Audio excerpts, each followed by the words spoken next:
Salut les investisseurs sans banque, c'est Amar. Donc sur cette vidéo du jour, je voulais évoquer la sélection de sa ville pour investir. Donc avant tout, je vous invite à vous abonner à cette chaîne, à liker, à commenter.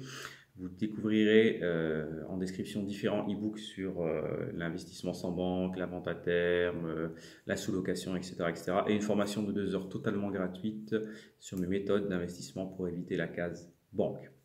Allez, on y va. Donc, cette vidéo, je voulais parler de comment choisir sa ville, comment sélectionner une ville pour investir. C'est un sujet important et certaines personnes sont déjà investisseurs, avaient une ville, continuent sur leur ville.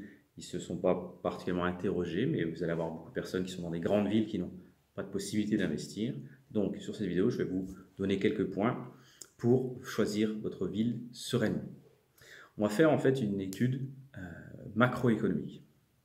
On va se baser sur Wikipédia, sur Google Maps, sur l'INSEE, entre autres. Donc, en amont, on va définir la durée, le temps qu'on accepterait de passer en train, en voiture, etc., dans notre rayon. On ne veut pas dépasser 1 heure autour de chez nous en train, par exemple. Voilà, on va le traduire en kilomètres, on va le traduire, et on va voir toutes les villes dans ce rayon. Dans ce rayon-là, on va choisir l'idéal, on va dire environ 10 villes. Et pour chacune de ces 10 villes, on va procéder de la manière suivante. On va aller, par exemple, on va commencer par aller sur Wikipédia. On va voir la situation de la ville sur une carte pour voir les communes proches, pour voir si elle n'est pas trop isolée, s'il y a une grosse ville locomotive qui draine du passage. On va s'intéresser ensuite à la démographie, à la croissance ou la décroissance de la ville. Si croissance, en général, pas de souci. Si décroissance forte, il faut absolument en comprendre la raison.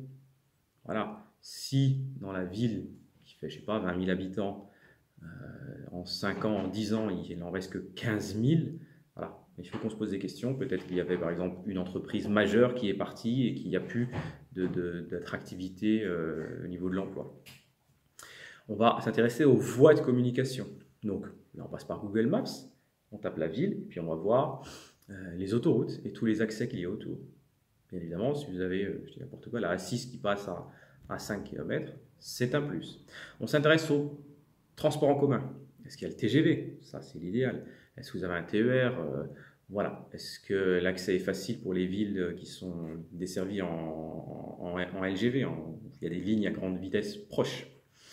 Ensuite, on rétrécit, on s'intéresse au transport urbain. Donc, important pour savoir où rechercher, une fois qu'on a sélectionné la ville, où trouver les bons quartiers. Exemple, s'il y a un tramway et qu'on veut mettre un studio, une colocation, donc s'il y a un tramway, on va choisir l'hypercentre. Les étudiants, ils aiment bien avoir tout, l'accès rapide à la fac et l'hypercentre pour la vie sociale. Donc, ils auront une vie agréable, la vie agréable des centres-villes et l'accès rapide aux facs. C'est ce qui est le cas de ma ville. Il y a la ligne de tramway qui passe à côté qui passe dans toute la ville et qui ramène en maximum 10 minutes aux facs. Les points d'intérêt de la ville. Université par excellence, il y a des écoles d'ingénieurs, des musées, des monuments historiques, un parc, etc. L'attractivité de la ville en termes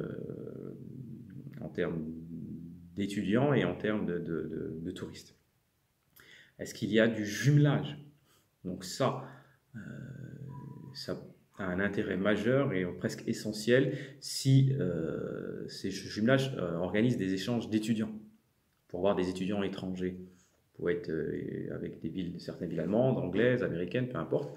Et donc il va drainer des étudiants sur lesquels on pourra se positionner. Les étudiants étrangers, c'est une façon de...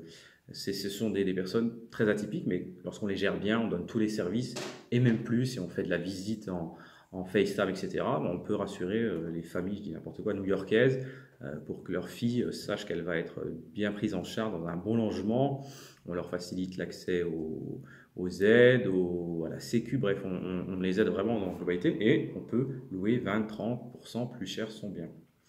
Au niveau de l'enseignement, s'il y a un enseignement secondaire, s'il y a beaucoup d'enseignement secondaire, donc ça va être bien pour les familles. S'il y a université, école supérieure, c'est-à-dire qu'il y a donc des étudiants, et donc logement meublé, la coloc, voire de la location courte durée. On va s'intéresser au pôle de santé, voir si Ça permet de montrer en fait le poids de la ville. S'il y a un CHU, déjà, il y a des étudiants. Et il y aura donc un gros centre médical régional donc, qui attire du monde. On va s'intéresser décidément à s'il y a des manifestations culturelles, des festivités qui seraient intéressantes pour la courte durée par exemple. Et puis aussi qui montrerait qu'il y a de l'activité sociale, il y a du bon vivre pour les gens en général et qu'ils soient attirés par cette ville. Voilà. On connaît tous des villes comme ça où on a attiré par excellence en ce moment. C'est Bordeaux. Voilà. Bordeaux, quand on dit Bordeaux aux gens, ah oui, c'est le bien vivre, le bon vivre, la tranquillité, typiquement. Même si Bordeaux est devenu inabordable pour des investisseurs. Ensuite, on va s'intéresser en termes plus économiques, on va voir les catégories socio-professionnelles majoritaires dans la ville. Voir le détail pour savoir s'il y a des étudiants, s'il n'y a pas trop de retraités, etc. Donc, pour cette partie-là, si besoin, vous trouverez déjà beaucoup sur Wikipédia, mais vous pourrez aussi vous retourner sur l'INSEE, et d'ailleurs on va en parler juste après. On s'intéresse ensuite aux entreprises et au commerce, voir s'il y a de grosses entreprises. Mais attention, s'il y a de grosses entreprises, ça peut être bon et ou mauvais. S'il y a une seule grosse entreprise qui draine toute la population de la ville, et si l'entreprise part et personne n'est à l'abri, il y a encore de nos jours des entreprises qui partent après 20, 30, 50 ans. Toulouse qui paraissait impossible à toucher, bon, bah là on parle de plans sociaux actuellement avec la crise qui se passe, etc. etc. Donc on s'y intéresse vraiment très très sérieusement si on investit pour long terme. Si vous voulez faire une opération d'achat-revente, bon, bah, tous ces critères-là n'auront que peu d'intérêt. Ensuite, on va s'intéresser à ce qui est proposé sur le site de l'INSEE pour voir la démographie plus en détail, qui nous permettrait de voir l'âge de la population, s'il y a beaucoup d'étudiants, d'actifs, de retraités. Si c'est une ville où il y a 70% de retraités qui sont tous propriétaires, a fortiori, on n'a pas grand-chose à y faire. Sauf, encore une fois, éventuellement de l'achat-revente. On va s'intéresser au taux de chômage pour montrer le dynamisme de la ville et les risques d'impayés, etc., etc. Le type d'emploi, si c'est essentiellement ouvrier, on pourrait se dire qu'ils sont trop liés à une seule entreprise, on en revient au point précédent, et donc il y a un risque à moyen long terme. Les différentes catégories de logements pour déterminer s'il n'y a pas trop de studios. S'il y a une fac et il y a 10 000 studios, ça peut être compliqué. S'il n'y a pas trop de T4, T5 pour notre stratégie, si on veut être en coloc. Et ensuite, on va s'intéresser au nombre de propriétaires et de locataires. S'il y a trop de propriétaires, par exemple, et pas de faculté, bah, cela risque de poser des soucis au niveau de notre stratégie. Donc, cette étude de la ville va vous permettre, initialement on les sélectionne 10 villes, cette étude de la ville permettra de sélectionner, vous allez en garder entre 3 et 5 ensuite, vous aurez fait vos recherches, il vous en restera entre 3 et 5, il ne faudra pas moins de 3, mais 5 c'est un bon chiffre. Parce qu'il faut vraiment faire attention à ne pas trop réduire ce nombre de villes. 3 à 5 c'est un idéal, pour après commencer l'étape suivante dont je parle dans une prochaine vidéo. Voilà, j'espère que cette vidéo vous aura été utile pour la recherche de votre ville dans votre stratégie immobilière. Je vous dis à très vite pour une prochaine vidéo. Ciao!